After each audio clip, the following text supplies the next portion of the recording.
সুমন ভাই ভাবির কাছে ধরা খাইছে, আমি বুঝি না ঘরে বউ থাকতে গার্লফ্রেন্ডের কি দরকার। পুরুষ হলো বাইকের মতো, তার ডবল স্ট্যান্ড হলো ঘরের বউ আর সাইড স্ট্যান্ড হলো গার্লফ্রেন্ড। বেশিরভাগ সময় বাইক সাইড স্ট্যান্ডেই ঝুঁকে থাকে। তোমার সাইড স্ট্যান্ড যদি কোনোদিনও দেখি, স্ট্যান্ড গোড়া দিয়ে ভেঙে ফেলবো।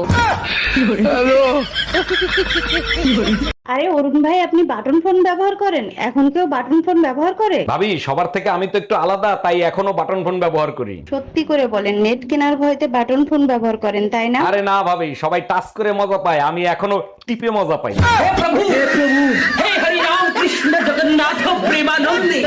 এই দেখো তো আমার লিপস্টিকের কালারটা উজ্জ্বল হয়েছে কিনা। সারাদিন ছাগলের মতো পান চাবাও, তোমার আবার লিপস্টিক লাগানোর কি দরকার? বাজে কথা বলো না, আমার লিপস্টিকের কালার সুন্দর না পাশের পাশের ভাবি? তোমারটাই সুন্দর, পাশের বাড়ির ভাবির লিপস্টিক তো নুনতা নুনতা স্বাদ। Bye bye, tata, good bye, Gaya. এলাকার সব মহিলারা স্কুটি চালাইতে পারে, শুধু আমি পারি না। ছাগল দিয়ে যদি হাল চাষ করা যাইতো তাইলে কৃষক আবাল কেনতো না। এত কথা শুনতে চাই না, তুমি স্কুটি চালানো শিখাবা কিনা তাই বলো। আগে রাস্তায় চলা শেখো, রাস্তা পার হওয়ার সময় মুরগির মতো শুধু লাফাও।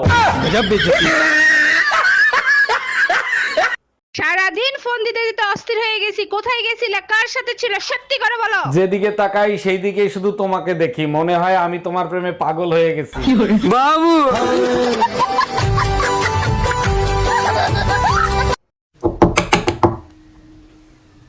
স্যার, আমার আপনার বাসার কামে রাখবেন নি স্যার?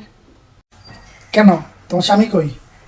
স্যার, আমার স্বামী নাই, সে আমার সাইডে চলে গেছে। এত সুন্দর কামেন ভাইয়া রাখতে তো আমারই লাভ।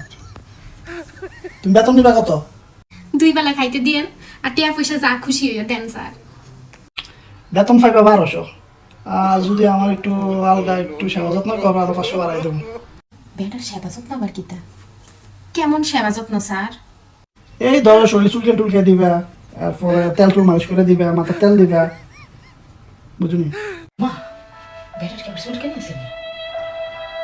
আচ্ছা ঠিক আছে স্যার, কামে রাখেন, আমি পারো।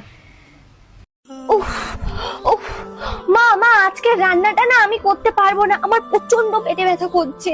কি বলো তো বৌমা, তোমার ফোনটা তো 2-3 দিন খারাপ ছিল, তুমি তোমার মায়ের সঙ্গে কথা বলতে পারোনি। এখন তোমার ফোনটা ঠিক হয়ে গেছে, আমার নামে নিন্দাগুলো সব তোমার মায়ের সঙ্গে বলো, দেখো পেটে ব্যথা একেবারে ঠিক হয়ে গেছে।